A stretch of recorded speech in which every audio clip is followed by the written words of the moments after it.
Over the last 25 years, when it comes to American pro sports, our least popular league has been the WNBA, and really, it's not even close. As during their 25-year existence, they've gained very little if any fans, they aren't profitable, and the overall game on the court is abysmal to watch. Even with the support of NBA superstars, the NBA at large, celebrities, and other sports figures, this league is an overall failure and an absolute dud. And when talking about the WNBA, when it comes to actual news headlines, it's always in the headlines for the wrong reasons.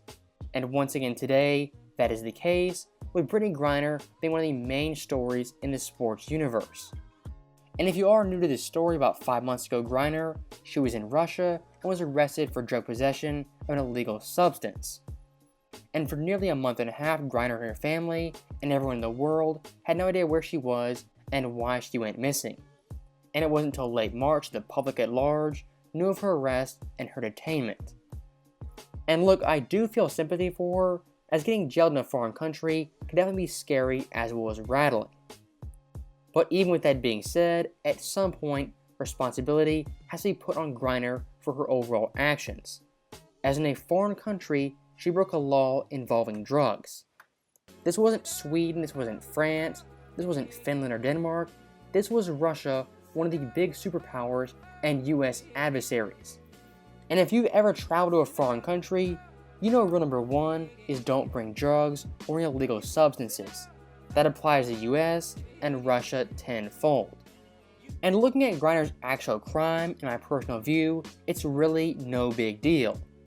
But once again, I'm not making laws, and this is Russia of all places. For comparison's sake, a few years ago, D'Angelo Russell did a very similar thing in an airport, smuggling weed in an Arizona can bottle. At that point, Russell, he was fined by the NBA and mocked relentlessly by ESPN and the overall press. Stay off the weed! Oh. Duh!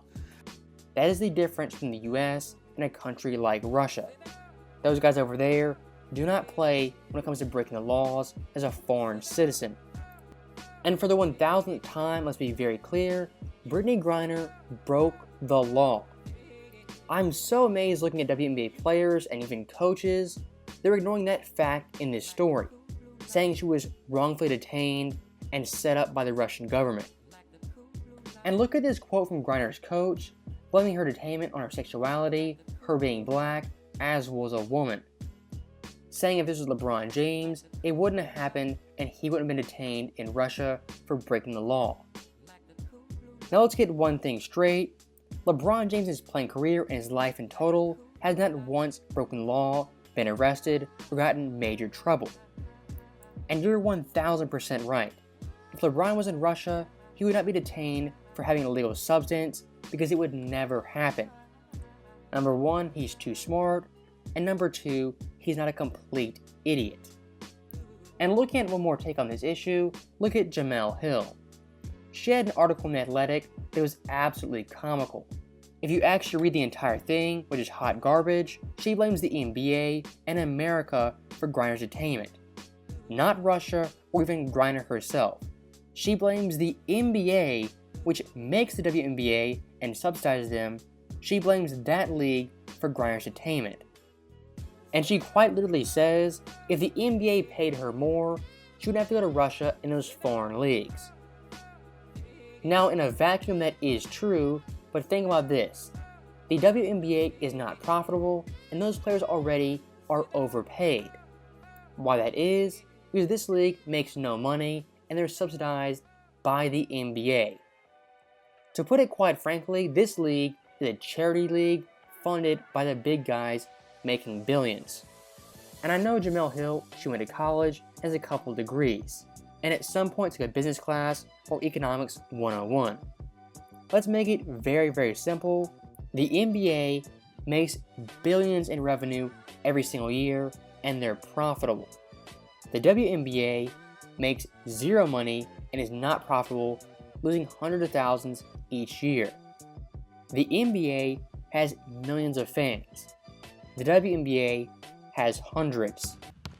And at the top of the second half, it's 16-9. Easton leads the scoring with 4. And that's why she commands $7,000 a year. These gals sure do make it look difficult. But is having this minor skill worth being so unattractive? That's for the fan to decide. Yay! Players in the NBA making more has absolutely nothing to do with being female versus being male. And I don't want the irony to be lost that Jemele Hill once again blames the NBA in America for Griner getting arrested in Russia. It's not Griner's fault, it's your fault, NBA, LeBron James, Adam Silver, because you're not paying Griner more to play for a league no one watches. Once again, no responsibility, no accountability when it comes to these players screwing up their own lives and breaking the law. And speaking of breaking the law, I think back in 2015, Brittany Griner, she was kind of arrested for this thing called domestic violence. Now it was 7-8 years ago, so you probably don't remember it, and even then it was probably out of the news just like that. Now let's compare for a second to someone like Miles Bridges, who he himself committed domestic violence. This guy Bridges, he's going to be suspended, his contract's going to be voided, and his overall status in the league is definitely up in the air. But for someone like Griner, when she beat up her wife, she was suspended for only 7 games. If you want to talk double standards, that right there is the biggest one I've seen in a while. And looking past Griner being a wife beater, when it comes to these WNBA players showing support for her, they can do that 1000% of the time, and I support them doing that. But when they do it, please be honest about what happened in Russia. Number 1, acknowledge Griner broke the law in a foreign country. Number 2, stop blaming everyone else who didn't break the law. And number 3, thank the NBA every night, as well as Adam Silver, for paying for your league and your charity foundation. And if that sounded harsh to you, that's because it is. It's reality and the cold, hard truth. And when it comes to Brittany Griner, once again, I have sympathy for being arrested and detained in Russia, as being in Russia, that can't be fun. But for someone like Griner, who hated America while she was here, I have a very hard time showing a lot of sympathy for a person like that. She hated the flag, the anthem, she hated Indiana of all states, but now that she's been arrested in Russia, now she loves America and she wants to come back here as soon as possible. And lastly, looking at Jemele Hill, I'll say this. If you can find me one player in the WNBA who can do a windmill dunk or pull from 35 feet like Steph Curry, I will give you every dime I've made from YouTube in my 2 years on this channel. That's a bet I'm willing to make, and a bet I guarantee you I'll win. As once again, that league is trash, they make no profit, and if it wasn't for the NBA, they would not exist. That's my overall final point, and hopefully my last WNBA video for a very, very, very long time.